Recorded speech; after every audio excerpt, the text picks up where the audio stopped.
ان درویشان باصفا کی گفتگو سن کر حضرت ابراہیم بن ادم علیہ رحمہ چٹائی سے باہر نکلے اور ان اللہ والوں کے درمیان جا بیٹھے، اور پھر ان 40 افراد کے مرشد باصفا سے عرض کیا کہ آپ نے جو میرے دل کی باطنی کیفیت اپنے کشف سے بیان فرمائی وہ بالکل درست ہے، براہ کرم ارشاد فرمائیے کیا وجہ ہے کہ مجھے 40 دن سے اپنی عبادت میں لذت محسوس نہیں ہو رہی؟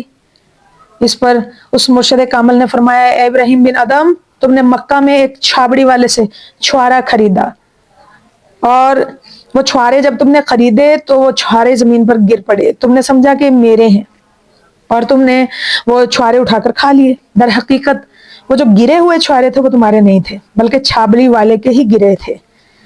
جب سے وہ غلط روزی تمہارے منہ میں گئی ہے اس دن سے تمہیں نماز میں لطف نہیں آ رہا۔ اللہ اکبر۔ 2 چھوارے کسی دوسرے کی غلطی کے سبب کھا لینے سے ولی کامل حضرت ابراہیم بن ادم کی نماز کا لطف جاتا رہا، تو ان لوگوں کی نماز میں کیسے کیف و سرور آئے گا جن کی ساری روزی ناجائز حرام ذرائع سے حاصل کی گئی ہو۔ سکون قلب کی دولت حاصل کرنے کے لیے ضروری ہے کہ ہماری روزی حلال و طیب ہو۔ حلال لقمے سے علم دانائی پیدا ہوتی ہے، عشق اور دل کی نرمی حلال لقمے سے پیدا ہوتی ہے۔ جب تو دیکھے کہ لقمے سے حسد اور مکر و جہالت اور غفلت پیدا ہوئی ہے تو اس کو حرام سمجھ۔ مولانا روم علی رحمہ فرماتے ہیں کہ رزق کھانے کے بعد اگر تیرے دل میں علم و حکمت اور عشق کی نرمی پیدا ہو تو پھر سمجھ کہ تیرا رزق حلال ہے، اور رزق کھانے کے بعد بھی اگر نفس آمادہ نہیں ہوتا اور نفس امارہ کا تجھ پر غلبہ ہی ہو اور دل میں حسد اور خداوند قدوس کے ذکر سے غفلت پیدا ہو جائے تو سمجھ لے کہ تیرا رزق درست نہیں۔ تو پیاری بہنوں، حرام کی کمائی کے کھانے والے کو سکون قلبی نصیب نہیں ہو سکتی۔ آج ہمارے ہاں میجورٹی لوگوں کی ایسی ہے، بہت لوگ ایسے ہیں کہ ہر چیز میسر ہونے کے باوجود سکون قلبی نہیں ہے۔ تو پھر ہمیں بھی غور کرنا چاہیے، غور و فکر کر کے یہ دیکھیں کہ آیا ہماری رزق میں بھی تو کہیں اللہ معاف کرے حرام رزق شامل تو نہیں ہو گیا۔ یاد رکھیے گا، جو شخص اپنی اولاد کی حرام کے مال سے پرورش کرتا ہے پھر یہ تمنا کرتا ہے کہ میری اولاد نیک ہو، میری فرما بردار ہو، تو یہ تمنا فضول ہے۔ اس لیے کہ چراغ میں پانی ڈال کر اس کی روشنی کی امید رکھنا جہالت نہیں تو پھر اور کیا ہے۔ زمین میں جو کاشت کر کے گندم کی تمنا کرنا بے سود ہے، یعنی زمین میں بویا تو جو، کاشت کی تمنا رکھی گندم کی، تو یہ بے وقوفی ہے۔ آئیے، اگر ہم چاہتے ہیں کہ ہمارے دلوں کو دنیا آباد ہو جائے، ہماری اولاد نیک ہو جائے، تو اس کا طریقہ یہ ہے کہ ہم خود بھی رزق حلال کمائیں اور کھائیں اور اپنے اہل و عیال کی بھی پرورش حلال مال سے کریں۔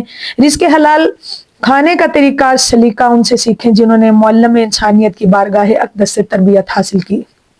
ابو دجانہ رضی اللہ تعالیٰ عنہ کی زندگی کا یہ خوبصورت واقعہ، حضور تاجدار مدینہ سرور قلب و سینہ صلی اللہ علیہ وآلہ وسلم کے صحابی حضرت ابو دجانہ رضی اللہ تعالیٰ عنہ جو فجر کی نماز امام الانبیاء صلی اللہ علیہ وآلہ وسلم کی اقتداء میں ادا کرتے، جو ہی سید عالم صلی اللہ علیہ وسلم فجر کی نماز مکمل فرما لیتے تو حضرت ابو دجانہ رضی اللہ تعالیٰ عنہ مسجد سے فوراً گھر چلے جاتے اور دعا میں شامل نہ ہوتے۔ صحابہ کرام علیہم رضوان اجمعین نے بارگاہ مصطفی صلی اللہ علیہ وآلہ وسلم میں عرض کیا، آقا، ابو دجانہ فجر کی نماز ہمارے ساتھ ادا کرتے ہیں مگر دعا مانگے بغیر مسجد سے چلے جاتے ہیں۔ سید عالم صلی اللہ علیہ وسلم نے ایک روز ابو دجانہ رضی اللہ تعالیٰ عنہ سے فرمایا، ابو دجانہ، تم فجر کی نماز کی ادائیگی کے بعد ہمارے ساتھ دعا میں شمولیت کیوں نہیں کرتے؟ یہ سن کر ابو دجانہ رضی اللہ تعالیٰ نے عرض کیا، یا رسول اللہ صلی اللہ علیہ وسلم، نماز کے فوراً بعد میں اپنے گھر چلا جاتا ہوں۔ وجہ اس کی یہ ہے کہ میرے پڑوس میں ایک مکان ہے اور اس کے صحن میں ایک کھجور کا درخت ہے جو کہ میرے مکان کی دیوار کے قریب ہے۔ آج کل اس کا پھل پکا ہوا ہے۔ مدینہ میں رات کے وقت ہوا چلتی ہے تو اس کے کھجور کے درخت سے چند کھجوریں میرے گھر کے صحن میں گر جاتی ہیں۔ میں نماز فجر جماعت کے ساتھ ادا کرنے کے بعد فوراً گھر چلا جاتا ہوں تاکہ بچوں کے بیدار ہونے سے پہلے اپنے صحن میں سے گری ہوئی کھجوریں اٹھا کر ان کے مالک کو دے دوں۔ چنانچہ سرکار دو عالم صلی اللہ علیہ وسلم نے ابو دجانہ کے پڑوسی کو بلایا اور فرمایا کہ اپنا کھجور کا درخت ابو دجانہ کو دے دو اور اس کے عوض جنت میں 10 کھجوروں کے درخت ہم سے لے لو۔ اس بد نصیب نے انکار کر دیا۔ سیدنا صدیق اکبر رضی اللہ تعالیٰ عنہ نے اس شخص سے کہا کہ مدینہ کے فلاں باغ میں میرے 10 درخت ہیں، تم وہ کھجوروں کے درخت لے لو اور یہ ایک کھجور کا درخت ابو دجانہ کو دے دو۔ اس پر وہ راضی ہو گیا اور درخت دینے کا وعدہ کر بیٹھا۔ اللہ اکبر. جنت کا وعدہ اسے پسند نہ آیا اور دنیا کا مال اس نے حاصل کر لیا. اس شخص نے گھر پہنچ کر اپنی بیوی سے کہا کہ میں نے کھجور کا درخت ابو دجانہ کو دینے کا وعدہ کر لیا. اس کی بیوی کہنے لگی کہ درخت تو تمہارے صحن میں ہے، ہمارے صحن میں ہے، کیسے دیں گے اسے؟ چنانچہ وہ سو گئے. جب صبح ہوئی تو کیا دیکھا؟ وہ کھجور کا درخت اس کے گھر سے ہٹ کر ابو دجانہ کے صحن میں لگا ہے. سبحان اللہ. صحابی کا عمل دیکھیے کہ اب اپنے بچوں کی روزی میں کس قدر احتیاط فرماتے تھے. ایک ہمارے بھی بچے ہیں کہ شہر سے گنے والی ٹرالی گزر جائے صحیح، بس اللہ اکبر گنے نکال نکال کر کھانے لگ جاتے ہیں. رزق حلال بہت بڑی نعمت ہے. سرکار صلی اللہ علیہ وسلم کا ارشاد ہے حلال کمائی کی تلاش ایک فرض کے بعد دوسرا فرض ہے. یعنی نماز روزہ کی فرضیت کی ادائیگی کے بعد رزق حلال کی تلاش دوسرا فرض. رسول اللہ صلی اللہ علیہ وسلم نے فرمایا کہ جو شخص لگاتار رزق حلال کھاتا ہے، لقمہ حرام کی آمیزش اپنے رزق میں نہیں کرتا، اللہ پاک اس کے دل کو اپنے نور سے منور فرما دیتا ہے. حضور صلی اللہ علیہ وسلم کے ایک صحابی جن کا نام سعد بن وقاص رضی اللہ تعالیٰ عنہ ہے، انہوں نے آپ کی بارگاہ میں عرض کی یا رسول اللہ صلی اللہ علیہ وسلم میرے لیے دعا فرما دیں کہ اللہ تعالیٰ مجھے مستجاب الدعوات بنا دے، یعنی میری دعا ہر دعا کو شرف قبولیت سے نواز دے، جو بھی دعا کروں فوراً قبول ہو جائے.